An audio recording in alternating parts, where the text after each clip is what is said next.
Telugu film chamber కీలక నిర్ణయం తీసుకుంది. పర్సెంటేజ్ విధానంపై కమిటీ ఏర్పాటు చేస్తామని ప్రకటించింది. 18 మంది సభ్యులతో సమన్వయ కమిటీని ఏర్పాటు చేస్తున్నట్లు వెల్లడించింది. సభ్యులుగా ఎగ్జిబిటర్స్, నిర్మాతలు, డిస్ట్రిబ్యూటర్లు ఉంటారని తెలిపింది. సమావేశం సామరస్యంగా జరిగిందన్నారు నిర్మాతలు. 2 నెలల్లోనే సమస్య పరిష్కారం అవుతుందని ఆశాభావం వ్యక్తం చేశారు. అందరికీ న్యాయం జరుగుతుందని హామీ ఇచ్చారు. సినిమా రిలీజ్లకు ఎలాంటి ఇబ్బందులు ఉండబోవని క్లారిటీ ఇచ్చారు నిర్మాతలు.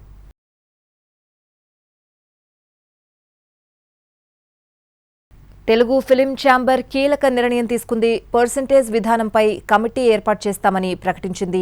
ఇదే అంశానికి సంబంధించిన పూర్తి వివరాలు అడిగి తెలుసుకుందాం. మా ప్రతినిధి ఫణి ఫోన్ లైన్ లో ఉన్నారు. ఫణి, ఒక సానుకూల వాతావరణంలో చర్చలు జరిగినట్లు తెలుస్తోంది. అలాగే రిలీజ్ కి రెడీగా ఉన్న పెద్ద సినిమాల నుంచి అన్ని సినిమాలకి కూడా ఎటువంటి ఆటంకాలు లేవు అని కూడా తెలుస్తోంది. అప్డేట్స్ ఏంటి?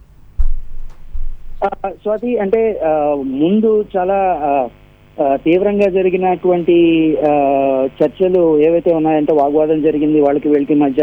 అలాగే చాలా మంది సీరియస్ కూడా అవడం జరిగింది, బయటకు వచ్చేయడం జరిగింది. బట్ చివరికి ఉన్న ఇండస్ట్రీ పెద్దలందరూ మధ్య, అంటే దిల్ రాజు కావచ్చు, అలాగే సురేష్ బాబు కావచ్చు, సవంతి రవికిషోర్ కావచ్చు, సి కళ్యాణ్ కావచ్చు, వీళ్ళందరూ ఆ పరిస్థితిని సానుకూలంగా మార్చి ఒక నిర్ణయానికి అయితే తీసుకొచ్చారు. ఒక 2 నెలల్లో ఈ మొత్తం విషయాన్ని సెటరేట్ చేయాలనేటువంటి ఒక నిర్ణయం తీసుకున్నారు. దానికి గాను ఒక కమిటీని వేసి ఆ కమిటీ ప్రకారం వెళ్ళాలి అనేటువంటిది ఫైనల్ గా తీసుకున్నటువంటి నిర్ణయం.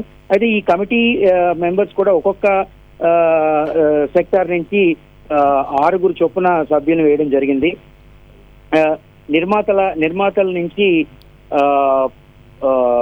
6 అంటే సుప్రియ, బాపినీడు, అలాగే మైత్రి నుంచి రవి, చెరుకూరి సుధాకర్, అలాగే ఎస్కేఎన్ ప్రసన్న కుమార్లని నిర్మాతలని గురించి, అలాగే డిస్ట్రిబ్యూటర్ సెక్టార్ నుంచి 6 సభ్యుల్ని, అంటే సుధాకర్ రెడ్డి, వీరినాయుడు, ముత్యాల రామదాసు, ధీరజ్, నాగార్జున, ఠాగూర్ మధు, వీళ్ళని డిస్ట్రిబ్యూటర్ నుంచి, అలాగే ఎగ్జిబిటర్స్ నుంచి కూడా మరొక 6 అనుపమ రెడ్డి, బాలగోవింద్, ఒంగోలు బాబు, అలాగే కాకినాడ శ్రీనివాస్, ప్రతాప్ రెడ్డి, వైజాగ్ చెన్ని, అలాగే ఆప్షనల్ గా ఒక తెలంగాణ ఫిల్మ్ ఛాంబర్ కి సంబంధించినటువంటి విజయేందర్ రెడ్డిని కూడా ఈ కమిటీలో మెంబర్ గా వేయడం జరిగింది. సో ఈ కమిటీ రేపటి నుంచే ఈ అన్ని విషయాల మీద విస్తృతంగా చర్చలు జరిపి సానుకూల వాతావరణంలో అందరికీ ఆమోద యోగ్యంగా ఉండేటువంటి ఒక నిర్ణయాన్ని తీసుకోవాలని చెప్పడం జరిగింది. సో ఈ కమిటీ తీసుకునే డెసిషన్ మీద డెఫినెట్ గా అందరం కూడా ఆమోదం తెలియజేస్తామని చెప్పి కూడా బోత్ ఎగ్జిబిటర్స్ వైపు నుంచి కావచ్చు, డిస్ట్రిబ్యూటర్స్ వైపు నుంచి కావచ్చు, నిర్మాతల వైపు నుంచి కావచ్చు, వీళ్ళందరూ కూడా తమ నిర్ణయాల్ని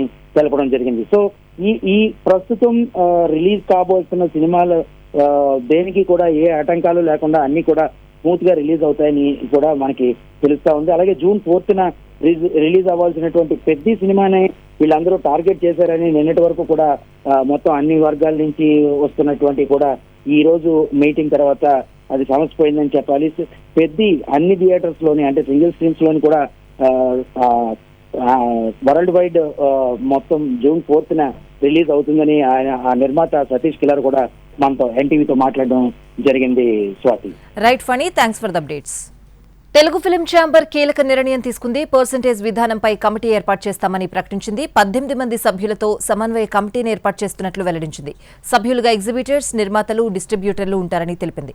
సమావేశం సామరస్యంగా జరిగిందన్నారు నిర్మాతలు. 2 నెలల్లోనే సమస్య పరిష్కారం అవుతుందని ఆశాభావం వ్యక్తం చేశారు. అందరికీ న్యాయం జరుగుతుందని హామీ ఇచ్చారు. సినిమా రిలీజ్లకు ఎలాంటి ఇబ్బందులు ఉండబోవని క్లారిటీ ఇచ్చారు నిర్మాతలు.